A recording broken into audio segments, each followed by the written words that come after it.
the all-time Stafford record tonight, Tom Fern. White Care Family Chiropractic brings us down to 31. Welcome him back to the competition. Check-in from Wilbraham, Mass. Glenn Ream. A driver who started his career in 1980 will be starting ninth. He's from Stafford. Turbo Tommy Butler. Club 67 brings us to 39 for Paul Verrecchio out of Berlin, Connecticut. Benvenuti Oil brings us car number 07. He is from Quaker Hill. Big Rich Durante. And scheduled to start in scratch, unfortunately lost a motor in practice today, was the number 74 of Sean Thibault, the Heritage Auto Works car. Here they come, thundering off turn number 4. Green flag is out, picture perfect start. Saunders and Paul LaRue, and Saunders takes advantage of things, and the color green seems to emerge at the front of the field. Meanwhile, Leary and Paul LaRue are side by side in a dogfight battle for second, and just as we called it for qualifying, Matt, Gambacorta is already moving to the front. He is eager to Paul LaRue in the fight for third, and he is going to screech his way into third, but he is taking Tom Fern with him. Tom Fern already is maneuvered into fourth place. Fern knows the bounty is on his head, and he knows he's got to get to the front and be out of harm's way. If he has any hopes of getting through this without a scrape and being able to be the big dog and break yet another record here at the Stafford Motor Speedway. Remember a week ago, Fern passed Gambacorta on lap number 9 for the lead, and he said he went after him early because Gambacorta is a tough guy to pass. He's trying it now. Fern is halfway there, 3/4 of the way there. As he jettisons his way off the corner, Tom Fern is in the top 3. Fern moves into the third spot. Gambacorta tucks it way back in line behind him, and Paul LaRue takes the 3-car shift off the turn. Paul LaRue slides to the inside. Great move there. The forward motion moves the number 82 into the top 4. As they rumble back off turn number 4, it is car number 82, the Supreme Industries car, looking supreme now up to the 4th spot. Meanwhile, further back, Glenn Ream hasn't moved up this yet, as well as Ray, and now look at Butler stepping out of line. As Butler tried to stop his way underneath Ray, he's at it again. There's contact to the quarter panel, absorbed by Michael Ray. Butler to the inside, and he is going to really dervish his way underneath the 42 of Ray to move into 7th place. There's no question about it. Glenn Ream also has picked up the pace just a bit. He worked his way around Gambacorta, and if you told us before that Gambacorta is one of the toughest guys to contend with here, Glenn Ream might have a pretty good race car tonight. 6 of the 30 laps are now complete. Tyler Leary setting in second. Double duty, runs at the high banks of Monadnock and runs here as well. And he said he's got so much experience by doing that, it has made all the difference in the world. So he is running in second in the comfort zone. But the guy that is looking at $500, if he can hold on, is the number 40 machine, and that is Albert Saunders. And right now, Fern has clicked off the fastest lap of the race, 21.149. So but he's going to need about a dozen more like it in order to catch Tyler Leary, who looks pretty strong. And Leary, he is trying to run down that 40 of Albert Saunders. This is a feel-good story of the race. Albert Saunders, a former limited late model champion in Stafford in his rookie season in the late models. And this has been his finest 9 laps of the season. It certainly has. He is also was a standout who graduated what then we referred to as our dare stock division that is now called the street stock division. Durante is the next car, which is the pit car, which is a lapped automobile.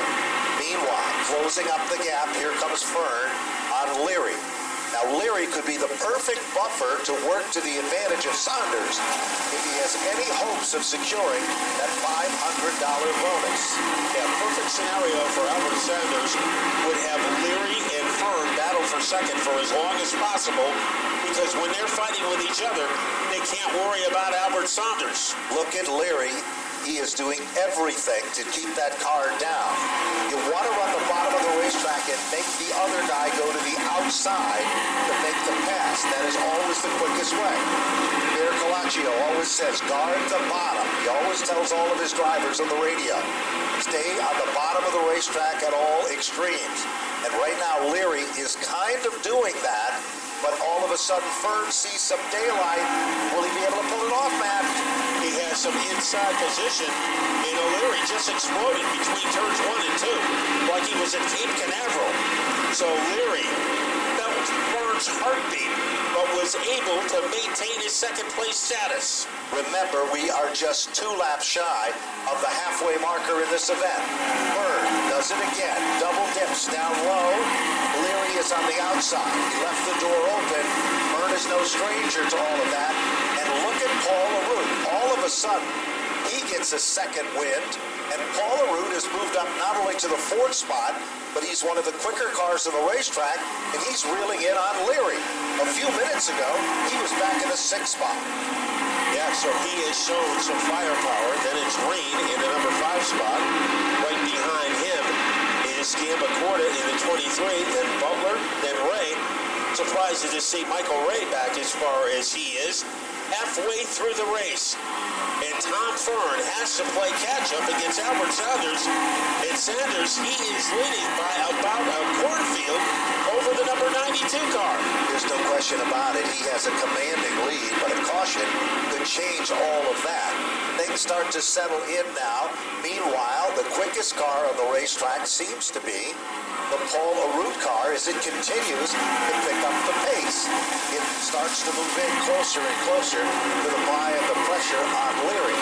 Leary comes off the second turn extremely well, but down into turn number 3, they're pretty much even. But off turn number 4, that's where Paul LaRue can seem to gain just enough to become a factor as they head back to 1. You know, Paul LaRue didn't start out this way, but about on lap 10, started to develop some serious velo.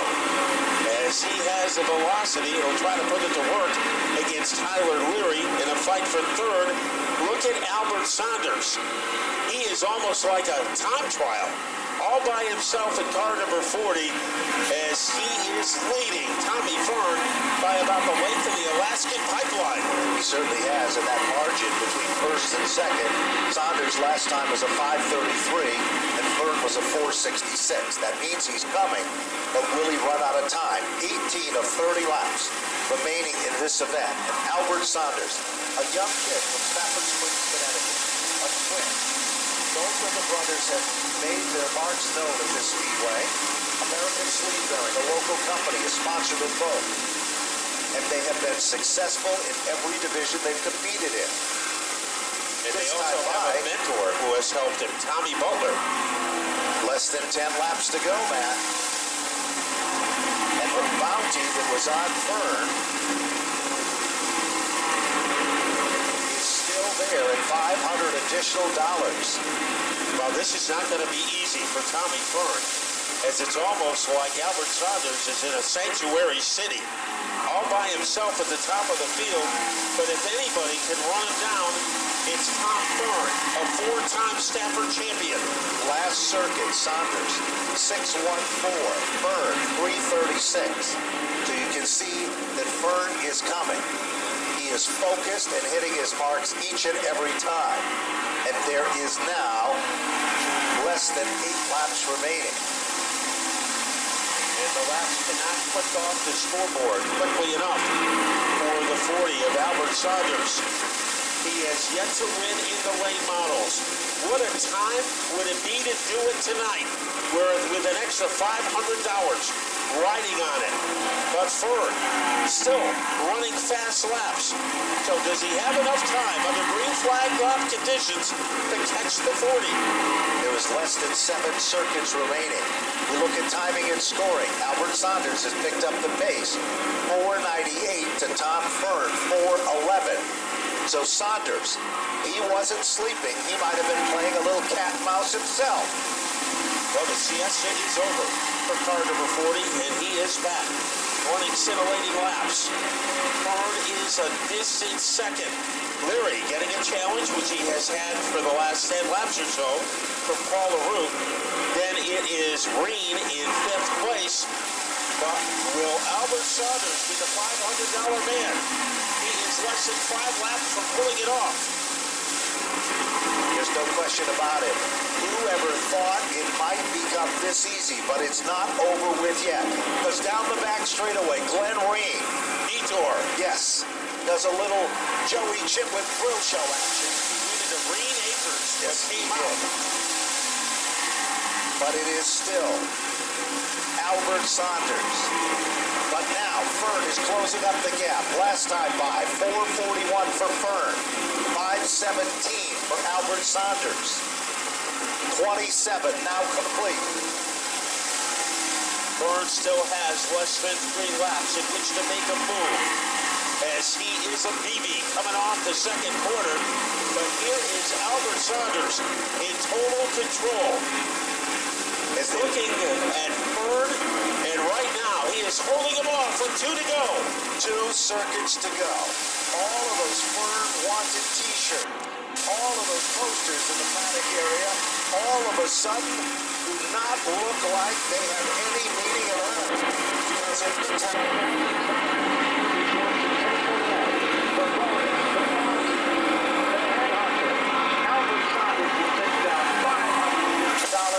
as Tom Fern job for one more circuit. And here comes Albert Saunders.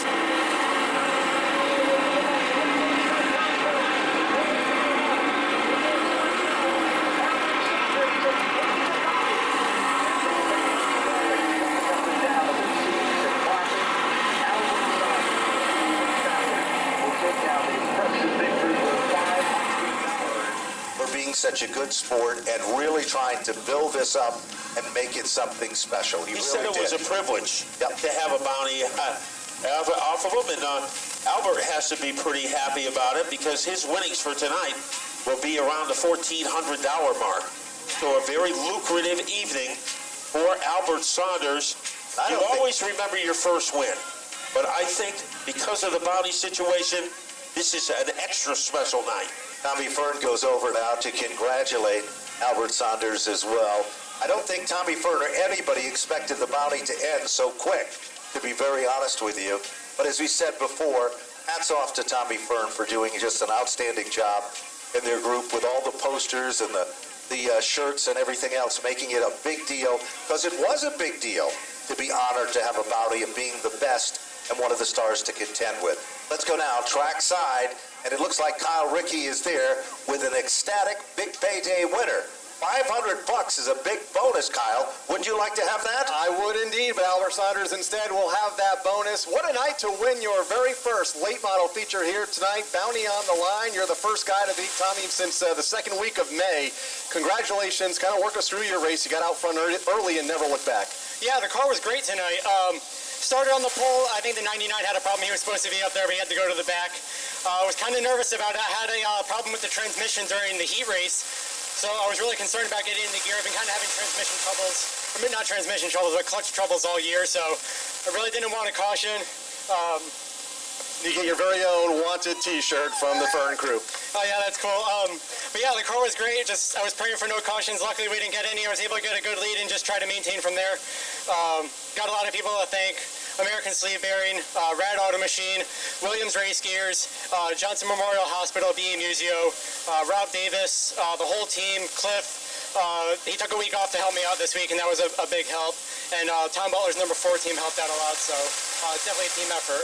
Congratulations and enjoy it here tonight. Yeah, thanks. Albert Saunders, the big winner here this evening, and for the first time since May 11th, Tom Fern's not in victory lane. Joe Koss is with our runner-up finisher. Yeah, Kyle, all good things come to an end at one point in time or another today. Tommy Fern came up just a bit short. Describe some of the battles as you started deep in the field and had to charge your way through trying to steal that $500 away from one of your competitors tonight.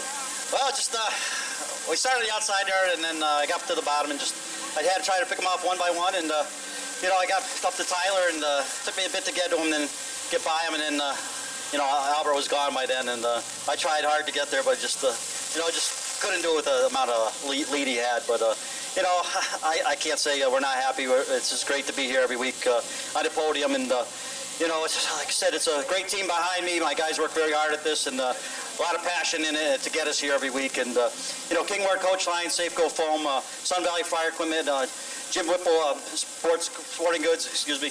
And then, you know, Guns and Gears and the JR Sweeping, you know, they're all helping me out here every week. And, you know, we got to thank Napa with the contingency every week, and iRacing, and, you know, Doug Don Levy.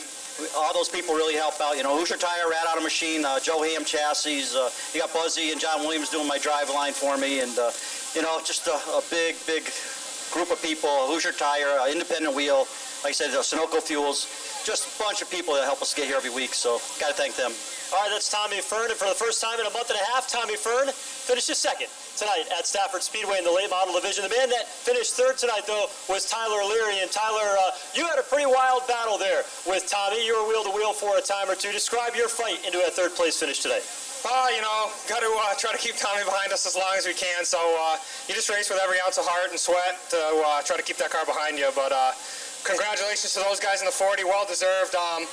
No offense to Tommy, but it's finally nice to see someone someone knock him off. So I really couldn't do this every week, though. Consistent podiums like this without all the great sponsors on the car. All the crew. Waddell spotted for me tonight. My usual spotter, Carrie. She's been great all year. Dad, Jimmy, Papa John, Kevin, all these guys, TJ, all these guys just make my life so much. And I couldn't do it without them, but I got to thank Stafford Speedway, all the contingency sponsors, 811, iRacing, Napa Auto Parts, and Sunoco Race Fuels. All right, that's Tyler Leary, one of the rising stars in the late model division, comes home with another solid run tonight in the third spot. And now it is time to open up your pit.